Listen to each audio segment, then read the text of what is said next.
بسم اللہ الرحمن الرحیم۔ اصلاح نماز کورس کا آج سبق نمبر 4 ہے۔ گزشتہ کل کے سبق میں ہم نے نماز کے 14 فرائض میں سے نماز کے شرائط کے متعلق پڑھا، یعنی ہم نے پڑھا کہ نماز کے جو 14 فرائض ہے اس میں 7 اندر کے ہیں اور 7 باہر کے ہیں، لیکن جو فرائض 7 باہر کے ہیں انہیں شرائط کہتے ہیں، یعنی جن کاموں کے بغیر نماز شروع ہی نہیں ہوتی۔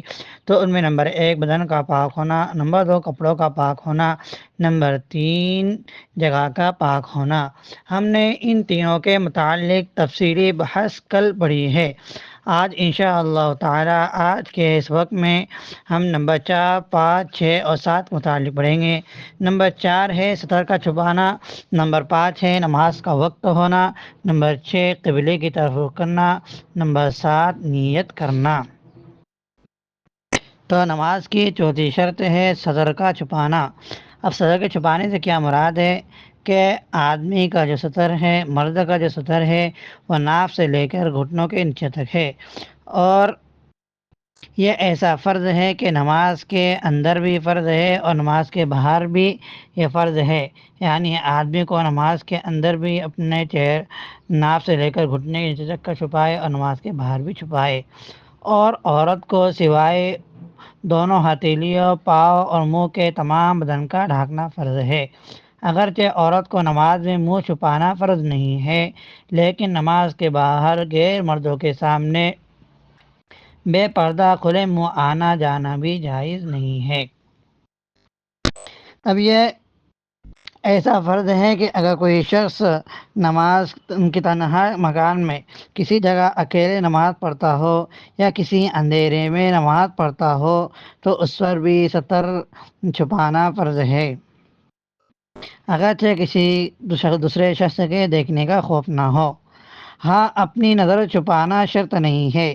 اگر کسی کی نظر اپنے جسم پر نماز پڑھنے کے حالت میں پڑ جائے تو کوئی حرج نہیں ہے۔ مثلا کسی نے اس طرح کا کپڑا پہنا ہو کہ جس کے اوپر کے بٹن کھلے ہوئے ہو، اور وہ کپڑا جو ہو تو جھبے کے ٹائپ ہو یا اچکن وغیرہ ہو، اور وہ بٹن کی جگہ سے اسے اپنے اندر کا سطر نظر آ جائے تو اس کی نماز ہو جائے گی، لیکن بغیر ضرورت کے سطر دکھانا جائز نہیں ہے۔ اور ہاں یہ ہے کہ اگر کوئی شخص دوسرے شخص کو سطر دکھانا حرام ہے۔ اب اگر مسئلہ یہ ہے کہ کسی کا سطر چوتھائی عضو کھل جائے اور اتنی دیر کھلا رہے جتنی دیر میں 3 بار سبحان ربی العظیم کہہ سکے تو نماز ٹوٹ جائیں گی، اور کھلتے ہی فوراً ڈھانک لیا تو نماز صحیح ہو جائیں گی۔ اگر کسی نے جان بوجھ کر سطر ذرا سا بھی کھول دیا تو اس کی نماز نہیں ہونگی، اس کی نماز ٹوٹ جائیں گی۔ اب اس کو ہم چند مثالوں سے سمجھے کہ اگر کوئی شخص نماز میں پڑھ رہا ہو اور نماز میں اس کی ران ایک جگہ سے بقدر 8ویں حصے کھلی ہو اور دوسری جگہ سے 8ویں حصے کے بقدر دونوں کو ملا کر 4 حصے ہو جاتے ہیں تو نماز فاسد ہو جائیں گی۔ کسی عورت کا سینہ کھلا ہوا ہو اور ایک کان کچھ کھلا تو دونوں کھلے ہوئے مقام کی کان کے چوتھائی برابر ہو جائے تب بھی نماز ٹوٹ جائیں گی۔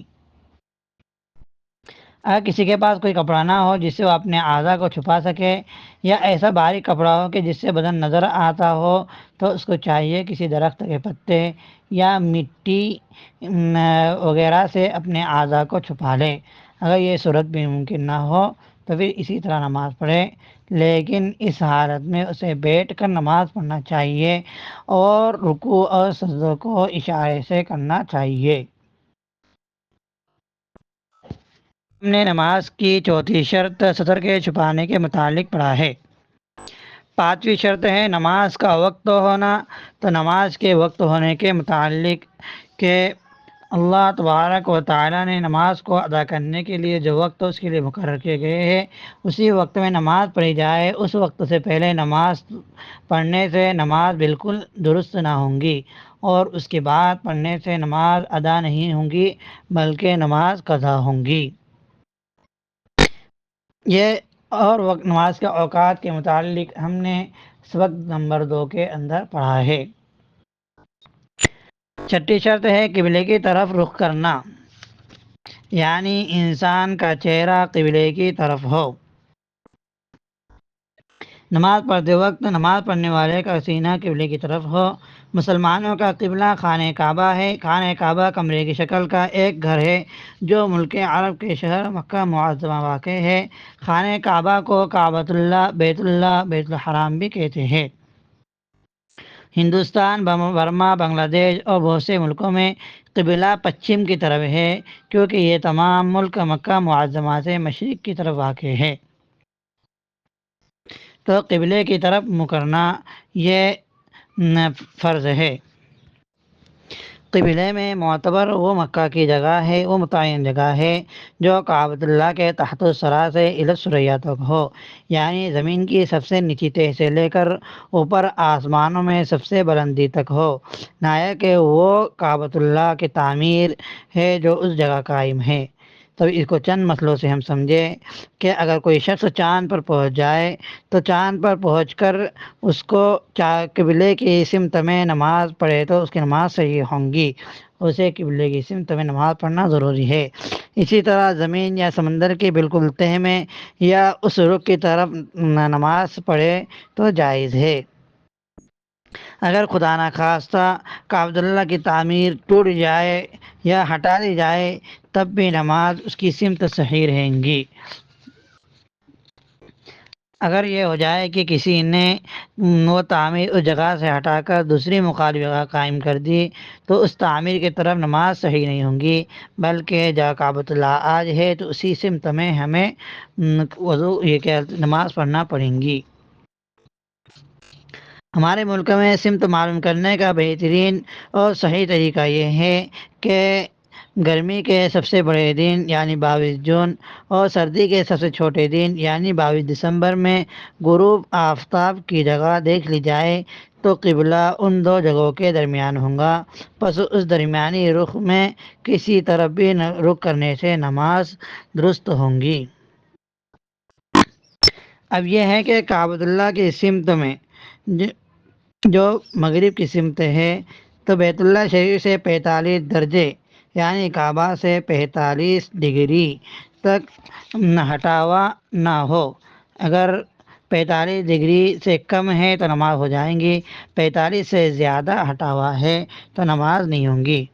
اس کو بات کو سمجھے کہ جو 4 جہت ہے، چاروں جانب کا کل رقبہ 360 ڈگری پر مشتمل ہے، یعنی چاروں جانب کا کل رقبہ جو ہے تو 360 ڈگری ہے۔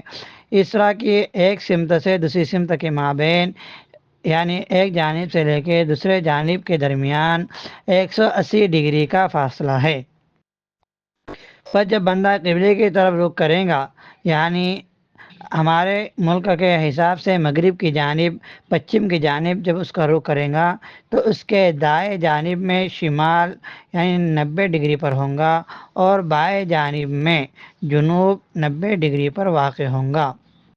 اب وہ دائیں یا بائیں جانب رخ کرتا ہے تو اگر اس کا یہ رخ کرنا، اس کو بدلنا اس طرف 90 کے نصف یعنی 45 ڈگری تک پہنچ گیا،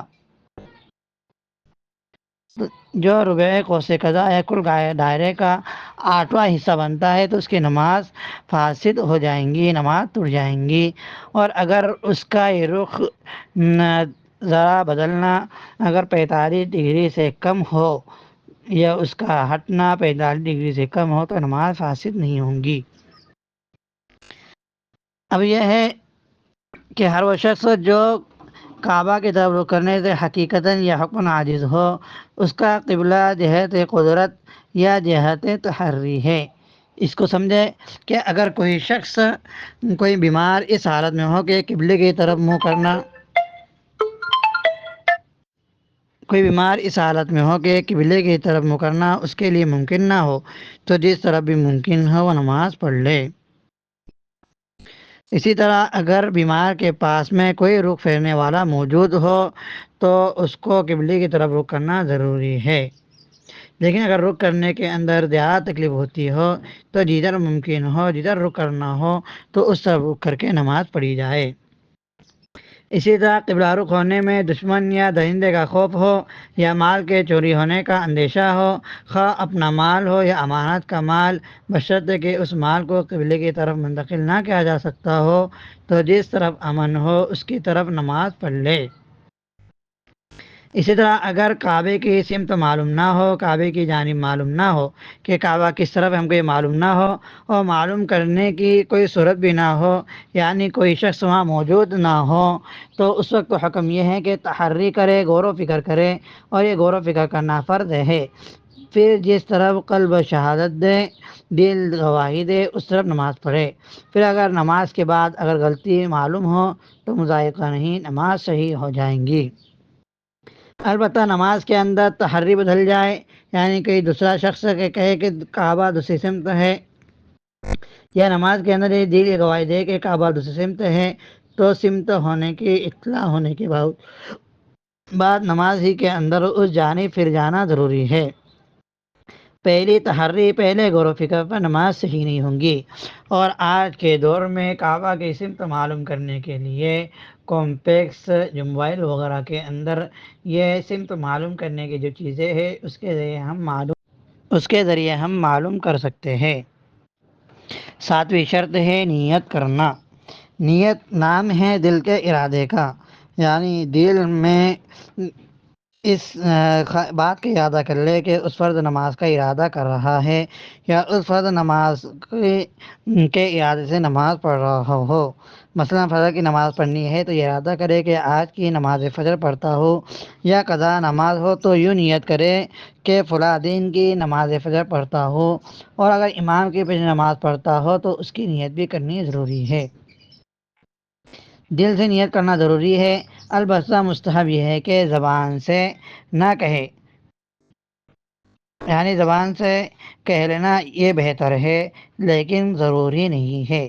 اور نفل نماز میں اتنی نیت کافی ہے کہ نماز نفل پڑھتا ہو، نماز سنت تراویح کے لیے بھی اتنی ہی نیت کافی ہے۔ نیت کا اصل مدار دل پر ہے، زبان پر نہیں۔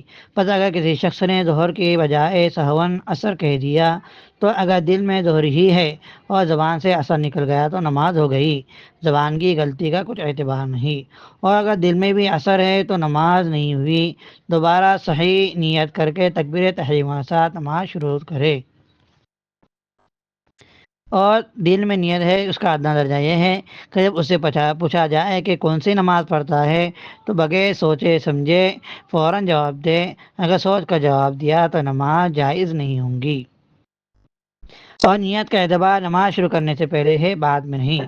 پس اگر غلطی سے دوسرے نماز شروع کر دی تو اب تکبیر تحریمہ کے بعد نیت صحیح نہیں ہے، بلکہ نئے سرے سے نیت کر کے تکبیر تحریمہ کے ساتھ نماز شروع کرے۔ ہاں البتہ دونوں ہاتھوں کا اٹھانا ضروری نہیں ہے۔ اسی طرح اگر فرض نماز شروع کی، پھر نمازی میں نفل کی نیت کر لی یا اس کے برعکس کیا تو اس کا اعتبار نہیں، یعنی نیت صحیح نہیں، پہلی ہی نیت جو کی ہے اس کی نماز جاری رہے گی۔ البتہ اگر نیت کے ساتھ تکبیرات تحریمہ کہی تو پہلی نماز سے نکل گیا، پہلی نماز ٹوٹ گئی، اب وہ دوسری نماز شروع ہو گئی۔ اور اگر صرف نیت کی تکبیر تحریمہ نہیں کہی تو پہلی نماز سے نہیں نکلا، کیونکہ محض نماز کو توڑنے یا بدلنے کی نیت سے نماز سے نہیں نکلتا جب تک کہ دوسری نماز کی نیت کر کے تکبیر تحریمہ نہ کہے یا نماز کو توڑنے والا کوئی عمل نہ پایا جائے۔ اور نیت کرنے کے بعد فوراً تکبیر تحریمہ کہہ لی جائے۔ البتہ اگر یہ ہو کہ کسی شخص گھر سے نماز کی نیت کر کے نکلے، مسجد کی طرف چلا، راستے میں کچھ کھا لیا یا پی لیا یا کسی سے بات کر لی، تو اب یہ اس کی نماز کی نیت سے نکلنا یہ نیت کافی نہیں ہوں گی، اثر نیت لازم ہوں گی، کیونکہ یہ کھانا پینا یہ چیزیں نماز کے لائق نہیں ہے، اس سے نماز باطل ہو جاتی ہے، تو ان چیزوں نے نیت کو بھی باطل کر دیا۔ اور اگر کسی نے مسجد جا کر فقط وضو کیا اور نماز میں شریک ہو گیا تو وہ نیت کافی ہوں گی، کیونکہ وضو کرنا، چلنا، قبلے کی طرف سے ہٹنا، یہ چیزیں نماز کے لیے اجنبی نہیں ہے۔ چنانچہ بنا کرنے والے سے ان چیزوں کا صدور ہوتا ہے، وہ معنی نہیں ہوتی۔ یعنی نماز کی نیت کے اور تکبیر تحریمہ کے درمیان ایسی چیزیں ہو جو نماز کے لائق نہیں تو اسے نیت ختم ہو جائیں گی، ڈبل نیت کرنا پڑیں گی۔ لیکن ایسی چیزیں ہو جیسے مسجد کے لیے چلنا، وضو کرنا، تو یہ چیزیں نماز کے لائق ہے، تو ان چیزوں سے نیت نہیں ٹوٹیں گی۔ تراویح کی نماز میں ایک ساتھ 20 رکعتوں کی نیت کی تو یہ بھی درست ہے، بشرطے کے درمیان میں کھانا پینا، بولنا وغیرہ معنی صلاۃ نہ پایا جائے۔ مقتدی کو اپنے امام کی اقتداء کی نیت کرنا بھی شرط ہے، یعنی مقتدی کو یہ نیت کرے کہ میں پیچھے اس امام کے نماز پڑھتا ہوں۔ ہاں، البتہ مقتدی کو امام کی تعیین شرط نہیں کہ وہ یہ کہے کہ وہ زید ہے یا عمر ہے، صرف اس قدر نیت کافی ہے کہ میں اس امام کے پیچھے نماز پڑھتا ہوں۔ ہاں، اگر تعیین کر لے کہ میں زید کے پیچھے نماز پڑھتا ہوں اور نماز پڑھانے والا زید نہ ہو بلکہ عمر ہو تو پھر مقتدی کی نماز نہیں ہوں گی۔ اور بغیر تعین کے کہ میں پیچھے اس امام کے پڑھتا ہوں اور کوئی زید عمر کی تعین نہ کرے تو مقتدی کی نماز ہو جائیں گی۔ تو ہم نے نماز کے شرائط کے متعلق پڑھ لیا ہے کہ کل گزشتہ کے سبق میں ہم نے 3 شرائط کے متعلق پڑھا تھا، اور آج کے سبق میں ہم نے 4 شرائط کے متعلق پڑھا ہے۔ انشاء اللہ تعالی آئندہ کل ہم نماز کے فرائض کے متعلق پڑھیں گے۔